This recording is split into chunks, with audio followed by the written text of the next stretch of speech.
నిన్నటి వరకు మన మధ్యలో ఉండి మనతో కలిసిమెలిసి ఉండి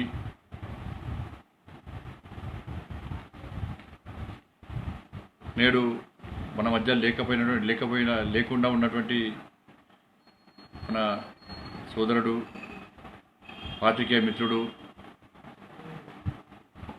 మనోజ్ గారి మృతికి సంతాపాన్ని వ్యక్తం చేస్తూ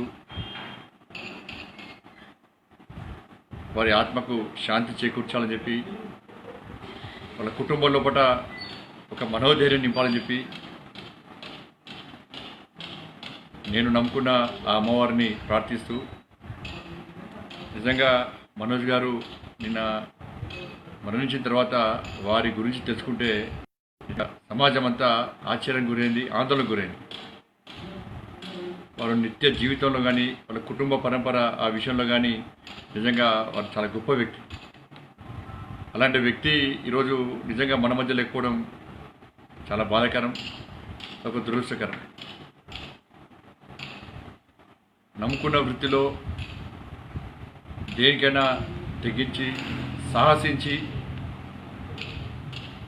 వాస్తవ విషయాలను ప్రజలకు వివరించాలనే ఉద్దేశంతో ముందుకొస్తున్నటువంటి సోదరుడు మనోజ్ నిజంగా మరణించడం తీవ్రంగా నన్ను కలిసివేసింది. నిన్న వారి గురించి తెలుసుకున్నాక చాలా బాధ అనిపించింది. అటువంటి వ్యక్తులు ఎప్పుడు మన మధ్య ఉండాల్సిందే. మనోజ్ గారు చనిపోకముందు గాంధీ హాస్పిటల్లో వారు వెళ్ళినప్పుడు అక్కడున్న పరిస్థితులను వాళ్ళ సహచర పాత్రికేయులతో వివరించిన తీరు చూస్తుంటే నిజంగా ఈ రాష్ట్ర ప్రభుత్వము కరోనా విషయంలో ప్రజలను కాపాడడంలో ఏ విధంగా విఫలమైందో ఇలా స్పష్టమవుతుంది. గాంధీ హాస్పిటల్లో సరైన వసతులు లేవు, చాలా ఇబ్బంది పడుతున్న విషయాన్ని సహచర పాత్రికేయులకు వారు చనిపోయే ముందే చెప్పడము, అప్పటి వరకు యాక్టివ్గా ఉన్నటువంటి సోదరుడు మనోజ్ వారు వెంటనే వారు మరణించడం నిజంగా దురదృష్టకరం.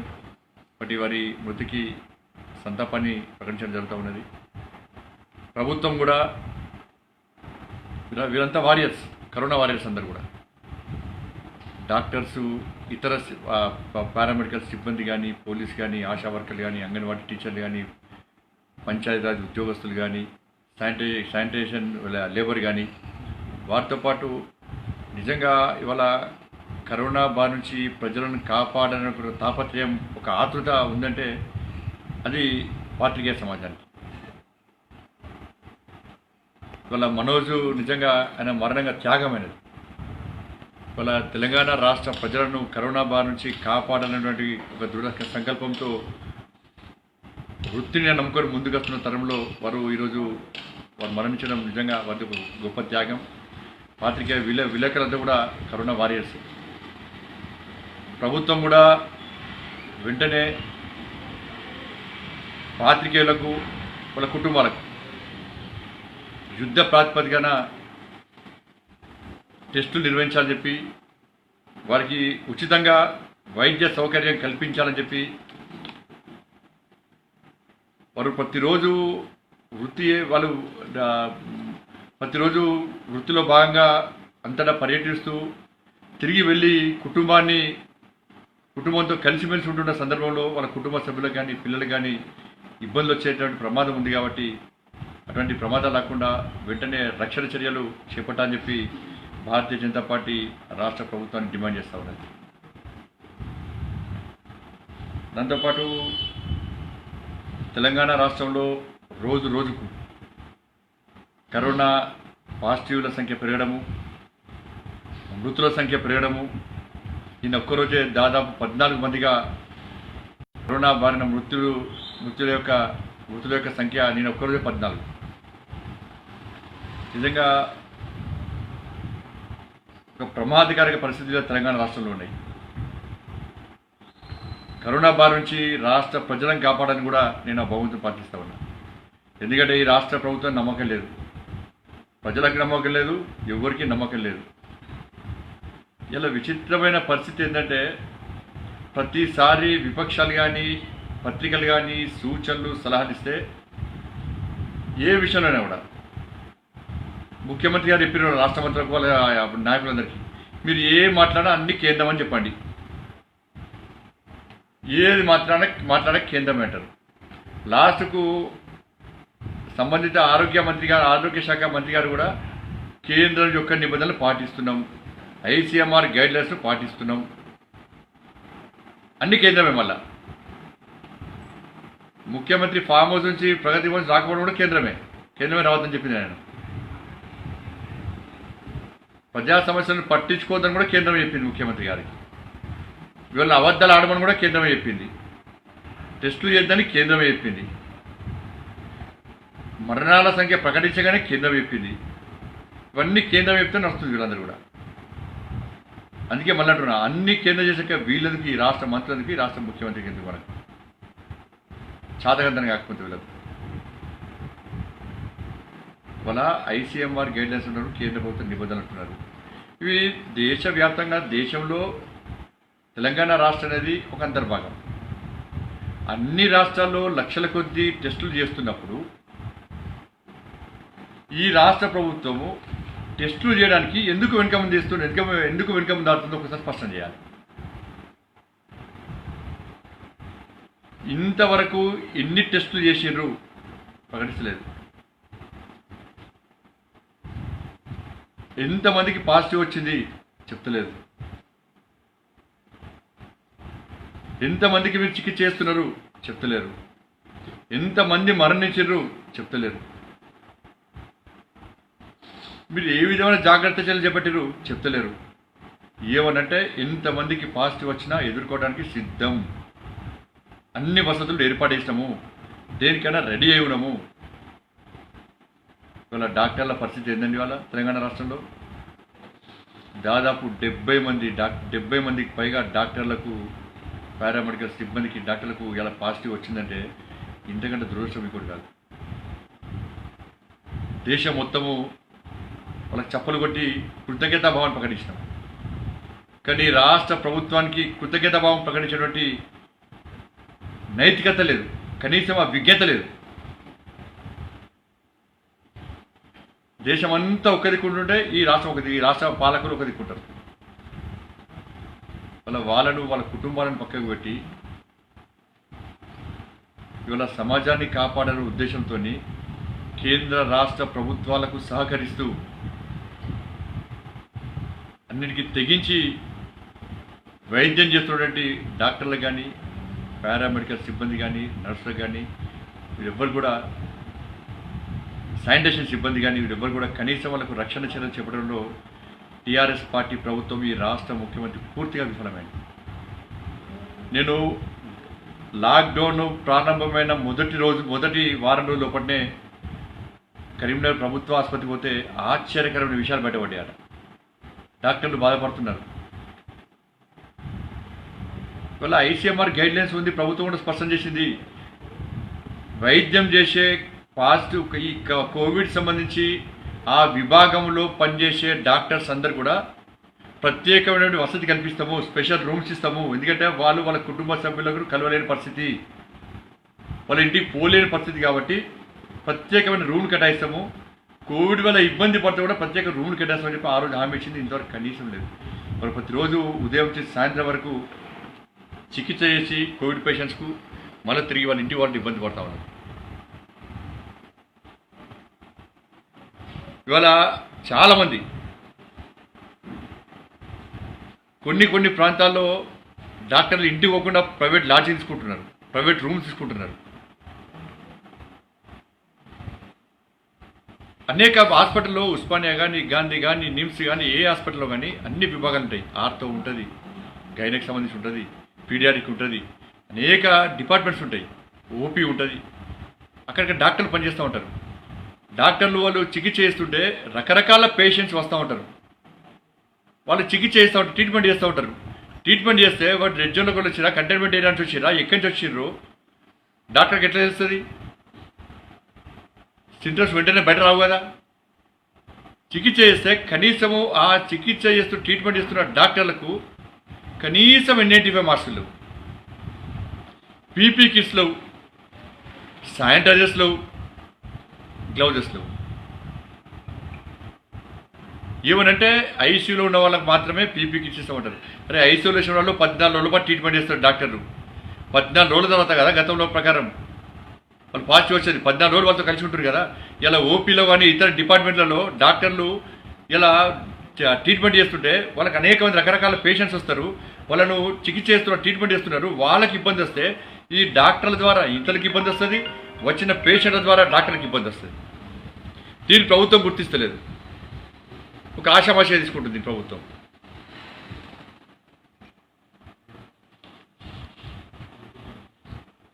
వాళ్ళ హెల్త్ బులెటిన్ రిలీజ్ చేస్తుంది గవర్నమెంట్. వాళ్ళు మీరు చూడండి, అన్ని రాష్ట్రాలు ఒక రకమైన హెల్త్ బులెటిన్ రిలీజ్ చేస్తే ఇక్కడ ఏదో హెల్త్ బులెటిన్ రిలీజ్ చేస్తామా చేస్తారంతే. ఇవాళ గుజరాత్ చూడండి, ఇలా గుజరాత్ కానీ ఢిల్లీ కానీ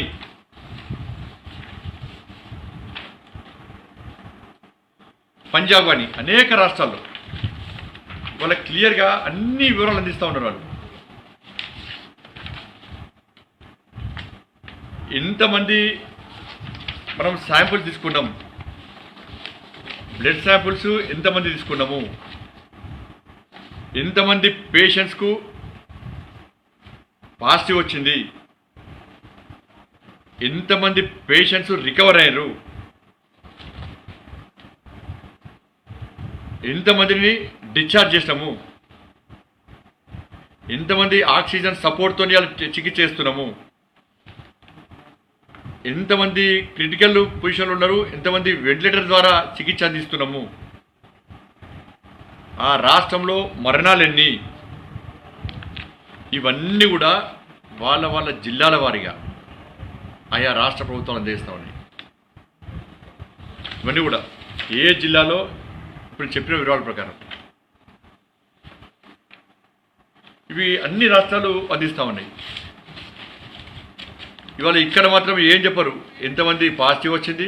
ఇవాళ ఒక్కరు గమనించాలి, అసలు టెస్టులు చేయకుండానే వందలు ఇంతమందికి పాజిటివ్ వస్తుందంటే టెస్టులు చేస్తే మన పరిస్థితి ఎంతో ఒక్కసారి అర్థం చేసుకోవాలి. చాలామందికి ఇప్పటికే కరోనా వచ్చిపోయింది. ఇలా నిజంగా టెస్టులు చేయడం అనేది తమిళనాడులో టెస్టులు చేశాక పాజిటివ్ వస్తే వాళ్ళకు సరైన విధంగా చికిత్స అందిస్తున్నారు, మరణాలు తగ్గుతున్నాయి.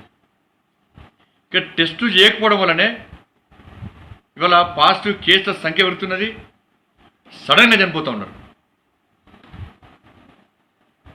కాబట్టి టెస్టులు చేస్తే ప్రభుత్వానికి అభ్యంతరం ఏందో ఇంత స్పష్టం చేయాలి.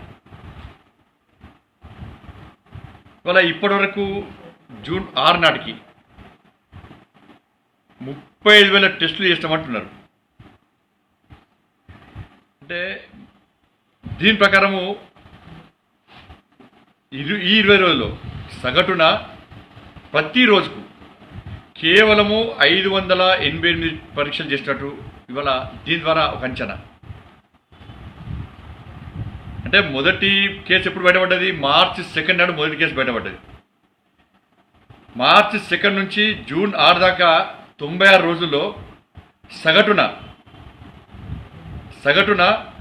ప్రతిరోజు 366, అంటే ఏ కోణం చూసినా కూడా సగటున 366 టెస్టులు చేసినట్టు ఇవాళ ఈ అంచనా ప్రకారం మనకు స్పష్టమవుతున్నది. కేవలం ప్రతిరోజు 366 టెస్టులు. ఇవాళ తెలంగాణ రాష్ట్రంలో 25 టెస్టింగ్ ల్యాబొరేటరీస్కి పర్మిషన్ ఇచ్చారు. 25, దానిలో 16 ప్రైవేట్ సంబంధించి, 9 గవర్నమెంట్ సంబంధించి. వీటిలలో ప్రతిరోజు 600 టెస్టులు చేయొచ్చు.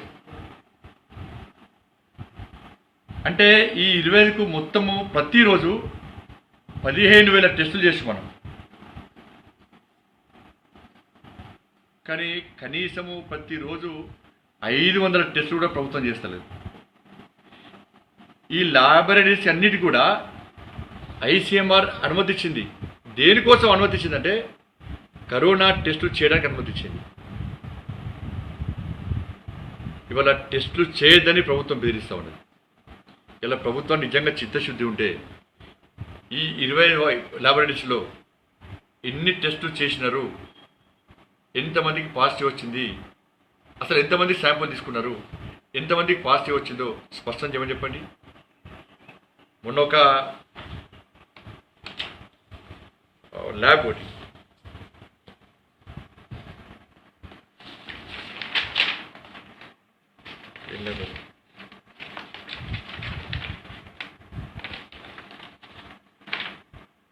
మొన్న ఒక ల్యాబ్ను సీజ్ చేసింది ప్రభుత్వం, బయోజెన్సిస్ ల్యాబ్. దానిలో టెస్టులు చేస్తే పాజిటివ్ వచ్చిన కేసులను విషయంలో వాళ్ళు ఐసీఎంఆర్కు దానికి అప్లోడ్ చేస్తే ఇవాళ నిబంధనలు విరుద్ధంగా ల్యాబ్ నిర్వహిస్తున్నారని చెప్పి ఆ ల్యాబ్ను సీజ్ చేసి కేసులు పెట్టారు. అంటే ఐసీఎంఆర్ అనుమతితోని టెస్టులు చేయడానికి వాళ్ళు ముందుకు వస్తే ఇవాళ దానికి భిన్నంగా ఇలా ప్రభుత్వము వాటిని సీజ్ చేస్తుంది, క్రిమినల్ కేసులు పెడతామని బెదిరిస్తారు ఈ ప్రభుత్వం. బట్ ఇవాళ డాక్టర్ల పరిస్థితి నిజంగా ఘోరమైన పరిస్థితి.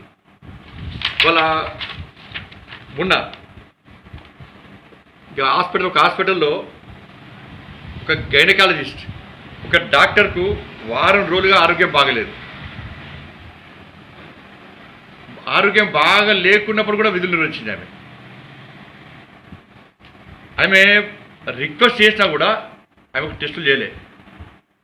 చివరకు బతిలాడితే ఆమెకు టెస్ట్ చేస్తే ఆమెకు పాజిటివ్ వచ్చింది.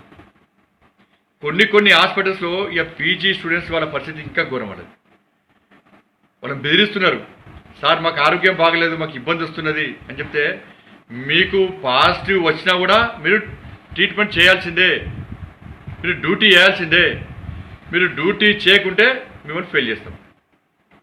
మీరు పోయి బయట ఎవరికైనా విషయం చెప్తే మీ వాయిస్ అంతా రికార్డ్ చేస్తున్నారు వాళ్ళు, కాబట్టి మిమ్మల్ని ఫెయిల్ చేస్తాం. ఇది పీజీల పరిస్థితి. పాపం వాళ్ళు భవిష్యత్తు నాశనం చేస్తుంది ఈ ప్రభుత్వం. వాళ్ళ 70 మంది డాక్టర్లకి వాళ్ళ పాజిటివ్ రావడానికి కారణం ఏదో ఒక్కసారి రాష్ట్ర ప్రభుత్వం స్పష్టం చేయాలి. అందరినీ కాపాడే ప్రయత్నం డాక్టర్లు చేస్తుంటే డాక్టర్లను కాపాడాల్సిన బాధ్యతను తీసుకోవాల్సిన ప్రభుత్వము దానికి విరుద్ధంగా నిర్లక్ష్యంగా వివరిస్తున్నది. వాళ్ళ ద్వారా ఇంకా ఇబ్బందులు వస్తాయని చెప్పి ప్రభుత్వం ఆలోచిస్తలేదు. వాళ్ళ కుటుంబ సభ్యులు బాధపడుతున్నారు, సీనియర్స్ బెదిరిస్తున్నారు, వాళ్ళ అధికారులు బెదిరిస్తున్నారు, వాళ్ళను పీజీ స్టూడెంట్స్ అందరూ కూడా బాధపడుతున్నారు. వాళ్ళ ఉస్మానియా హాస్పిటల్లో ఆ హాస్టల్లో ఇవాళ టెస్టులు చేస్తే 280 టెస్టులు చేస్తే 25 మందికి పాజిటివ్ వచ్చి 12 మందికి పాజిటివ్ వచ్చింది. దానిలో వస్తే ఇవాళ మిగతా వాళ్ళకు అసలు టెస్ట్లో రిపోర్ట్ చెప్తలేరు. దాదాపు 50 మందికి పైగా పాజిటివ్ ఉన్నట్టు ఇలా అనుమానం వస్తుంది, వారికి స్పష్టం చేస్తూ ఉన్నారు. ఇవాళ మిగతా టెస్ట్ చేయమంటే టెస్ట్ చేయంటున్నారు. ఇవాళ ఐసీఎంఆర్ గైడ్లైన్స్ ఏంటండి, ఇవాళ క్లియర్గా దానిలో క్లియర్గా ఉంది. ఇవాళ కనీసము ఎవరికైనా పాజిటివ్ వస్తే పేషెంట్ ఆయనను 5 నుంచి 10 రోజుల పాటు ఎవరైతే సంప్రదిస్తారో వాళ్ళ కుటుంబ సభ్యులు కానీ డాక్టర్స్ కానీ పారామెడికల్ సిబ్బంది వాళ్ళందరూ కూడా వెంటనే టెస్టులు చేయాలి. వాళ్ళ హాస్టల్లో పీజీ స్టూడెంట్స్ అందరూ కూడా వాళ్ళ హాస్టల్లో అందరూ కలిసిమెలిసి ఉంటారు. కలిసిమెలిసి ఉంటే ఒక్క పీజీ స్టూడెంట్కు పాజిటివ్ వస్తే ఆయన రూమ్లో అందరూ టెస్ట్ చేయాల్సిన అవసరం ఉంది. ఒకటే ప్రాంతంలో దాదాపు 20కి పైగా పాజిటివ్ కేసులు వస్తే ఆ హాస్టల్లో అందరికీ టెస్ట్ చేయాల్సిన అవసరం ఉంది. దానిలో పనిచేసే వర్కర్ కూడా వచ్చింది. మొన్న వర్కర్కి వస్తే కూడా కనీసం మీతో టెస్ట్ చేస్తలేరు. కొన్ని సందర్భాల్లో వాళ్ళ కుటుంబ సభ్యులు కూడా టెస్ట్ చేస్తలేరు. అరే ఇంత మూర్ఖత్వం ప్రభుత్వానికి ఎందుకు అర్థమవుతలేదు? ఇవాళ గాంధీ హాస్పిటల్ పరిస్థితి అదే, ఇవాళ ఉస్మానియా హాస్పిటల్ పరిస్థితి అదే. అసలు అక్కడ స్టాఫ్ లేరు. ఉస్మానియాలో ఉన్న స్టాఫ్ను మొత్తము వివిధ ప్రాంతాలకు బదిలీ చేసారు. వాళ్ళకి ఎక్కువ బర్డెన్ పడుతుంది వాళ్ళ మీద. పేషెంట్స్ 100ల సంఖ్యలో పేషెంట్స్ వస్తున్నారు, అన్ని రకాల పేషెంట్స్ వస్తున్నారు. ట్రీట్మెంట్ చేసే డాక్టర్ కనీసం N95 మాస్కులు లేవు. ఈ మధ్య కొత్తసారి N95 మాస్కులప్పుడు కూడా కనీసం క్వాలిటీ లేదు. బట్టలు నాణ్యత లేకుండా N95 మాస్కులు కానీ ఐసీలో పీపీ కిట్స్ కానీ ఇవన్నీ కూడా నాణ్యత లేకుండా సరఫరా చేస్తున్నారు. ఒక్క N95 మాస్కులు ఇలా 3.5 రకాలు వస్తున్నాయి. వాళ్ళ దానిలో కూడా లాలుచిపడుతుంది ప్రభుత్వం.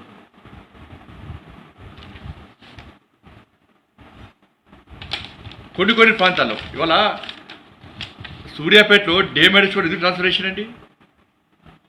అనేక ప్రాంతాల్లో కొంతమంది అధికారులు నిక్కచ్చిగా పనిచేస్తే, నిర్భయంగా పనిచేస్తే ఏదో కారణంతో వాళ్ళు బదిలీ చేస్తూ ఉంటారు. కాబట్టి ఇప్పటి వరకు కూడా కనీసము ఈ ప్రభుత్వము ఇతర రాష్ట్రాలు లక్షల సంఖ్యలో టెస్టులు చేస్తే ఈ ప్రభుత్వము నాకు తెలిసి 20,000కు మించి టెస్టులు చేయాలి, 25,000-30,000 మించి టెస్టులు చేయాలి. టెస్టులు చేయనప్పుడు కూడా ఇలా వందల సంఖ్యలో పాజిటివ్ కేసెస్ ఉన్నాయి. మరి టెస్టులు చేసిన పరిస్థితి ఏదో ఒకసారి అర్థం చేసుకోవాలి. ఇవాళ మరణాల సంఖ్యలో కూడా కనీసము ఒక పద్ధతిలో ప్రణాళిక, కనీసం మరణాలు ఎన్ని జరిగినా కూడా ప్రకటించలేరు. మరణాల విషయం ప్రకటిస్తే ప్రజలు అప్రమత్తతో ఉంటారు. వీళ్ళు ఏమనంటే మాకు అప్రదిష్ట వస్తుంది తెలంగాణ రాష్ట్ర ప్రభుత్వానికి. అరే మీకోసం ఆలోచిస్తారా? ప్రజల బాగోగుల గురించి ఆలోచిస్తారా? ప్రజలను కాపాడే దిశగా ఆలోచిస్తారా? ఒక్కసారి ప్రభుత్వం స్పష్టం చేయాలి.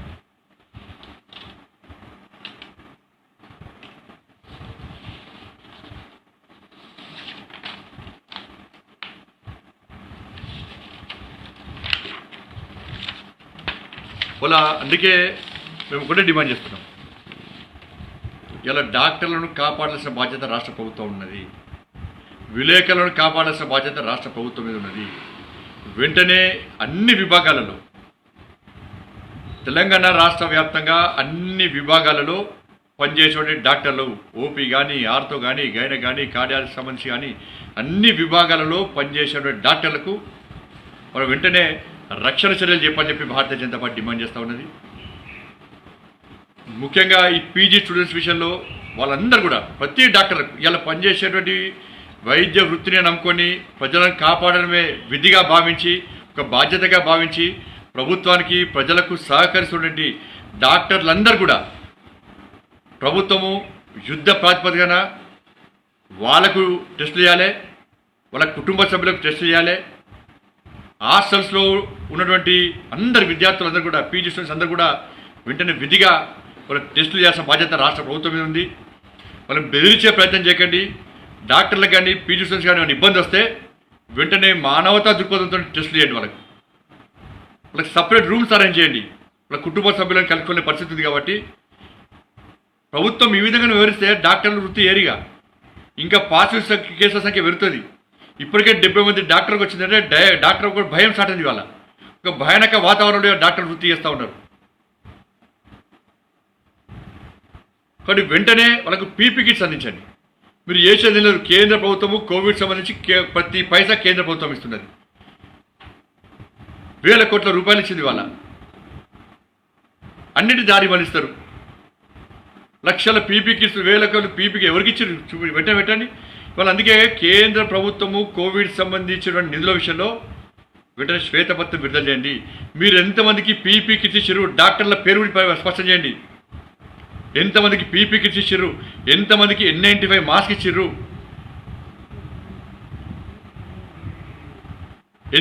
ఎంతమందికి అలా శానిటైజర్స్ ఇచ్చారు, ఏ విధంగా రక్షణ చర్యలు చేపట్టిర్రు, డాక్టర్ల పేర్లతో సహా మీరు శ్వేతపత్రం విడుదల చేయండి. ఏ హాస్పిటల్ ఎంతమందికి ఇచ్చారో విడుదల చేయండి. వాళ్ళు ఏం కొడుతున్నారు, డాక్టర్లు ఏం అడుగుతున్నారండి? మాకు N95 మాస్క్ ఇవ్వండి, మా పీపీ కిట్స్ ఇవ్వండి, మాకు రక్షణ చర్యలు చేపట్టండి, మాకు మా కుటుంబ సభ్యులకు టెస్టులు చేయండి, మా వల్ల ప్రజలకు ఇబ్బంది వస్తున్నది, పేషెంట్స్ వల్ల మాకు ఇబ్బంది వస్తుంది. వాళ్ళు కోరేది అదే. వాటికి ప్రభుత్వం ఎందుకు వెనుకంజ చేస్తూ అర్థం కావట్లేదు. పాజిటివ్ పేషెంట్ ట్రీట్మెంట్ పాజిటివ్ వస్తే డాక్టర్ భయాందోళన స్టార్ట్ అయింది. కాబట్టి బెదిరింపు ధోరణి పాల్పడకండి. డాక్టర్లకు పీజీ స్టూడెంట్స్ అందరూ కూడా సహకరించండి. ఎగ్జామ్స్లో ఫెయిల్ చేస్తామని చెప్పి బెదిరించడము, మీకు పాజిటివ్ వస్తే డ్యూటీ వేయాల్సిందని బెదిరించడము. వాళ్ళ ఉస్మానికి అనేక ఆసుపత్రుల్లో, ఉస్మాని ఆసుపత్రిలో కూడా డాక్టర్ల వార్డులో కానీ, పేషెంట్స్ వార్డులో కానీ బెడ్స్ అన్ని పక్కనే ఉంటాయి. ఇవాళ 3 రోజుల పాటు 4 రోజుల పాటు ట్రీట్మెంట్ చేసిన తర్వాత అక్కడ ఆ వార్డులో ఉన్న పేషెంట్ పాజిటివ్ వస్తే అది మిగతా వాళ్ళకు కూడా పాజిటివ్ వస్తున్నది. అరే ప్రభుత్వం ఇంత ఇంగిత జ్ఞానం లేదు ప్రభుత్వానికి, చిత్తశుద్ధి లేదు. బయట పోతే ఫిజికల్ డిస్టెన్స్ పాటించమని మన దూరం ఉండాలంట మనం. ఇవాళ హాస్పిటల్లో పాజిటివ్ వచ్చిన పేషెంట్ను కూడా ఇతర పేషెంట్తో కలిపి అనుమానాస్పద పేషెంట్తో కలిపి అలా బెడ్స్ ఏర్పాటు చేస్తే వాళ్ళ రాని వాళ్ళు కూడా తిరిగి పాజిటివ్ వచ్చే ప్రమాదం ఉన్నది. కాబట్టి వెంటనే టెస్టుల సంఖ్యను పెంచాలి. ల్యాబొరేటరీస్ ఉన్నాయో వాళ్ళకి స్వేచ్ఛనివ్వండి.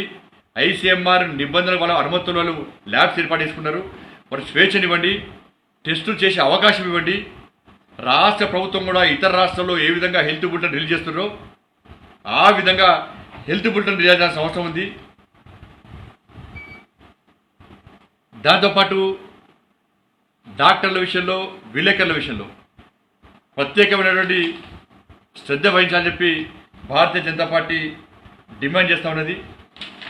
కేవలము నాంచుడు ధోరణితో విమర్శలకు ప్రతి విమర్శలు చేయడము, సూచనలు కూడా విమర్శగా భావించి ప్రతి విమర్శలు చేయడము, వీటిని వెంటనే వినాలని చెప్పి భారతీయ జనతా పార్టీ డిమాండ్ చేస్తూ ఉన్నది. మీరందరూ కూడా కరోనా వారియర్సే, దాన్ని ఆ విధంగా ప్రభుత్వం గుర్తించాల్సిన అవసరం ఉంది. కాబట్టి ఈ విషయంలో ప్రభుత్వము చిత్తశుద్ధితో వివరించాలని చెప్పి భారతీయ జనతా పార్టీ డిమాండ్ చేస్తూ ఉన్నది. దాంతోపాటు ఇక అసలు మన ముఖ్యమంత్రి గారు పేరు కల్వకుంట్ల చంద్రశేఖరరావు గారు. ఈయన ఎమ్మెల్యే కాకముందు ఈయన పేరు దుబాయ్ చంద్రశేఖరరావు ఈయన పేరు. ఈయన అంతకుముందు ఏం చేస్తున్నాడు, దుబాయ్ పాస్పోర్ట్ ఇప్పిస్తున్నాడు అందరికీ. ఇక్కడి నుంచి అందరి పాపం అమాయక ప్రజలు అందరూ దుబాయ్ పంపుతుండే, మీకు అక్కడ జాబ్స్ ఉన్నాయి పోండి అంటే అక్కడ పోయినాక అంత అమాయకులు చాలామంది ఇబ్బంది పడ్డారు. ఇక్కడ కొదురుపాకలో ఏం చేసారో, చింతమడకలో ఏం చేసారో, ముంబైలో ఏం చేసారో అందరికీ తెలుసు. ఇక చరిత్ర చెప్తే ఆయన తలదించుకోవాల్సి వస్తుంది. ఆయన ఒక సంస్కారంతో, ఒక విజ్ఞతతో, ఒక మంచి భాషతో, ఒక స్ఫూర్తిదాయకంగా ఉండాల్సినటువంటి ఒక ముఖ్యమంత్రి తన స్థాయి తను దిగదార్చుకొని ఒక అజ్ఞానిగా, ఒక విజ్ఞత లేకుండా, సిగ్గు లేకుండా, సభ్యత లేకుండా, సంస్కారం లేకుండా అలా పుట్ట కూటి కోసము ఇతర దేశాలకు వెళ్ళేటువంటి ఆ పేద ప్రజల మీద ఇలా బూతులు మాట్లాడడము ఎంతవరకు సమంజసమో ఒకసారి ముఖ్యమంత్రి గుండె మీద చేవేసుకుని ఆలోచించాలి. సిగ్గుండాల కొంచెం ఉన్న ముఖ్యమంత్రికి ఏం మాట్లాడుతుంటే ఆయనకు అర్థం కాదు, బూతులు తిడతాడు ఆ ముఖ్యమంత్రి. ఇవాళ ఆయన ఎన్నికల పోటీ చేసేటప్పుడు ఆ దుబాయ్లో కష్టపడి కూలీనాలు చేసుకొని కుటుంబ పోషణ కోసం కూలీనాలు చేసుకున్నటువంటి ఆ దుబాయ్లో ఉన్నటువంటి స్థిరపడినటువంటి ప్రజలే కదా నీకు చందాలు ఇచ్చి నేను ఎమ్మెల్యే గెలిపించింది. వాళ్ళే చందాలు ఇస్తే కదా తెలంగాణ ఉద్యమాన్ని చేసింది. వాళ్ళ చందాలతో కదా రాష్ట్ర ముఖ్యమంత్రి అయింది. ఎన్నికల ముందు ఏమన్నాడు, తెలంగాణ రాష్ట్రం వస్తుంది, నేను ముఖ్యమంత్రి అయిపోయినా దుబాయ్ ఓలేదు, ఇతర దేశాలు ఓలేదు, ముంబైలో ఓలేదు, ఎక్కడ వాళ్ళు అక్కడనే తెలంగాణ రాష్ట్ర ప్రజలు తెలంగాణ రాష్ట్రాలు ఉంటారు, మీ బతుకులను బాగు చేస్తాను నేను అని చెప్పన్నారు. ఇవాళ నీ నిర్లక్ష్యం వల్లనే, నీ చాతకంతనం వల్ల దుబాయ్కి ఇంకా ఎక్కువ సంఖ్యలో పోతున్నారు.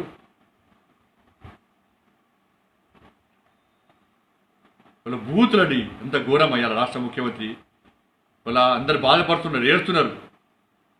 ఇలా మమ్మల్ని బూతుడితే, మా కుటుంబాలను ఇలా కించపరిస్తే, బూతులు మాట్లాడితే ఇవాళ దేశం అంతా కూడా, ఇతర దేశాల్లో ఉన్నటువంటి ప్రజలు కూడా అరే మీ ముఖ్యమంత్రి గింత ఘోరంగా మాట్లాడతారా, ఈ ముఖ్యమంత్రి మీకు అవసరం అంటున్నట్టు వాళ్ళు. ఈడ మనం ఇబ్బంది పడుతున్నాం. మొన్న కరోనా విషయంలో దుబాయ్లోతో పాటు ఇతర దేశాల్లో చాలామంది పేద వ్యక్తులందరూ కూడా లాక్డౌన్ వల్ల ఇబ్బంది పడితే, వాళ్ళ ఉద్యోగాలు బంద్ చేస్తే వాళ్ళకి కనీసం తినడానికి తిండి లేదు. ఇతర రాష్ట్రాలన్నీ కూడా కేంద్ర ప్రభుత్వ సహకారంతో వాళ్ళ రాష్ట్రాలకు ఆయా రాష్ట్ర ప్రజలను తీసుకొచ్చే ప్రయత్నం చేస్తే ఈ రాష్ట్ర ముఖ్యమంత్రికి సోయలేదు, ఎక్కడ పడుచుకోలేదు. ఈడికొచ్చి అలా కొంతమంది పేడి క్వారంటైన్లు ఉంటే వాళ్ళేమో మొత్తం రాష్ట్ర ప్రభుత్వమే భరిస్తుందని కొంతమంది నమ్మించారు. సరే చెప్పి పేడి క్వారంటైన్లో ఉంటే, హోటల్ అక్కడిక్కడ ఉంటే ఇవాళ వాళ్ళని అధికారులు బెదిరించారు, మీరు కడతారా, డబ్బులు కడతారా, లేకుంటే పాస్పోర్ట్ ఇచ్చిపోతారా.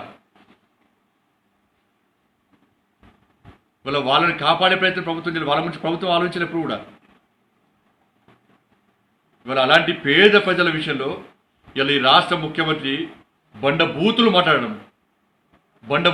మాట్లాడితే ఇలా నిజంగా ఇంతకంటే సిగ్గుచని కూడా కాదు.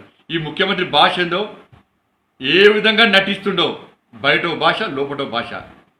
లోపల చేసేట అన్ని చీకటి పనులు, బయట చేసేటది మాత్రం నేను నిజాయితీ పరుని, నేను తెలంగాణ రాష్ట్ర అభివృద్ధి కోసమే ప్రజల కోసమే పనిచేస్తున్నాను చెప్పండి. పక్కా బయటపడతాం. నీ అవినీతి బండారం అంతా తప్పకుండా బయటపడతాం. ఎట్టి పరిస్థితుల్లో ఈ ముఖ్యమంత్రిని జైలు పంపక తప్పదు, తప్పకుండా జైలు పంపుతాం, న్యాయపరంగా జైలు పంపుతాం. నీ చీకటి దందా అంతా బయటపడతాం. సిగ్గుండాల ముఖ్యమంత్రికి పేద మంది తిడతాడు. ఎంత ఇబ్బంది పడుతున్నాడు. కనీసము 3 సంవత్సరాలు 4 సంవత్సరాల పాటు 5 సంవత్సరాల పాటు కుటుంబానికి దూరమై ఈడ వాళ్ళ ప్రాంతాల వాళ్ళ గ్రామాల్లో కనీసం తినడానికి తిండి లేక ఇక్కడ కుటుంబ సభ్యులు, భార్య, పిల్లలు, తల్లిదండ్రులు కూడా కూలి పని చేసుకుంటూ జీవిస్తున్నారు.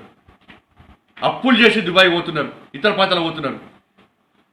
3-4 సంవత్సరాల పాటు వాడు కష్టపడి పనిచేస్తే తప్ప అప్పులు తీర్చలేరు, అప్పులు తీర్చలేవు. వాళ్ళు అక్కడి నుంచి కష్టపడి పంపించే పైసలు కూడా సరిపోకపోవడం వల్ల ఇక్కడ వాళ్ళ కుటుంబ సభ్యులు ఇలా కూలీనాలు చేసుకుంటున్నారు. అక్కడ వాళ్ళు కష్టపడుతున్నారు, ఇక్కడ వీళ్ళు కష్టపడుతున్నారు.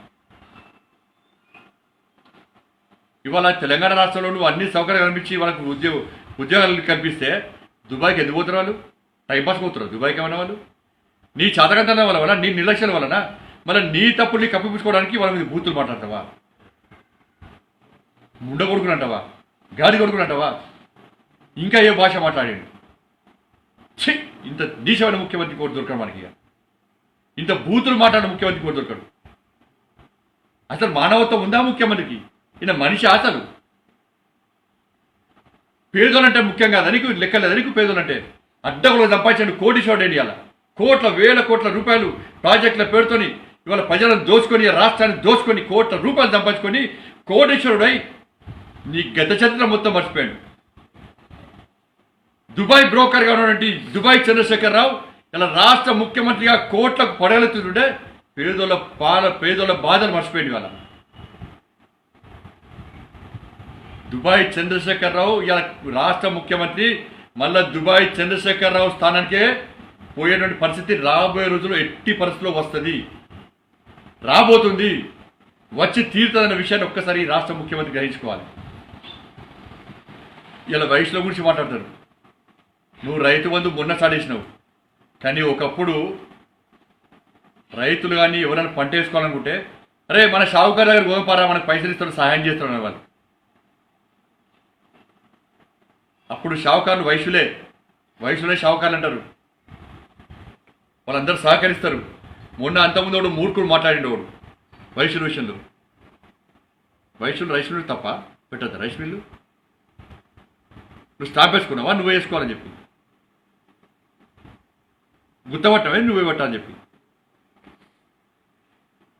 పిచ్చి పిచ్చి మాటలు మాట్లాడతారట. వాళ్ళ బాధలు చెప్పుకుంటే పిచ్చి పిచ్చి మాటలా నీకు? నువ్వు ఏక అవకాశం ఇచ్చినావు. నువ్వు ఎవరికి మాట్లాడే అవకాశం నువ్వు ఇవ్వవు. వాటి దుబాయ్ చంద్రశేఖరరావు జాగ్రత్తగా ఉండు.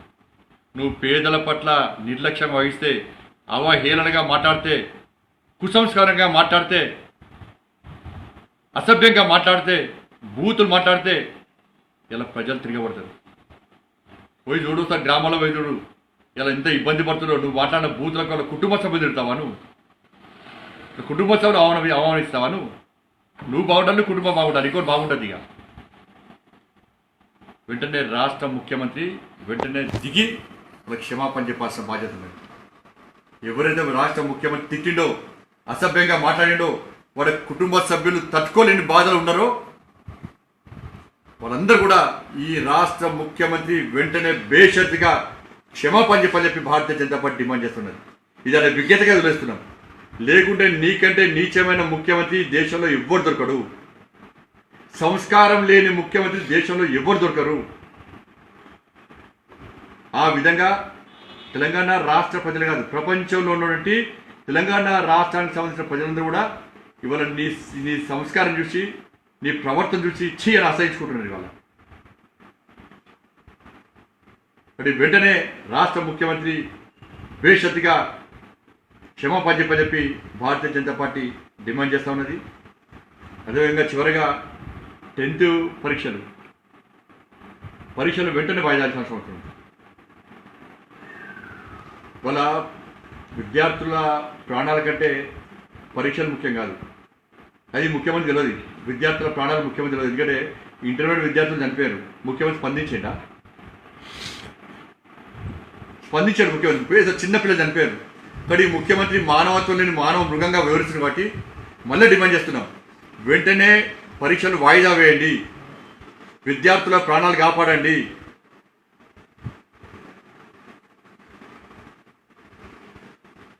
దయచేసి వెంటనే ఆ నిర్ణయం తీసుకోవాలని చెప్పి భారతీయ జనతా పార్టీ డిమాండ్ చేస్తూ ఉన్నది. మళ్ళీ మేము అన్ని చర్యలు చేపట్టాము. ఇలా ఏ సంఘటన జరిగినా కూడా దానికి రాష్ట్ర ముఖ్యమంత్రి బాధ్యత వహించాల్సి ఉంది. కాబట్టి వెంటనే 10th పరీక్షలను వెంటనే వాయిదా అని చెప్పి భారతీయ జనతా పార్టీ డిమాండ్ చేస్తున్నది. అదేవిధంగా ఇంజనీరింగ్కి సంబంధించి ఆ పరీక్షలు కూడా వాయిదా అని చెప్పి భారతీయ జనతా పార్టీ డిమాండ్ చేస్తున్నది. ఈ విషయంలో కూడా ప్రభుత్వ దృష్టికి, సంబంధిత అధికారుల దృష్టి కూడా బీజేపీ తీసుకునే ప్రయత్నం చేస్తూ ఉన్నది.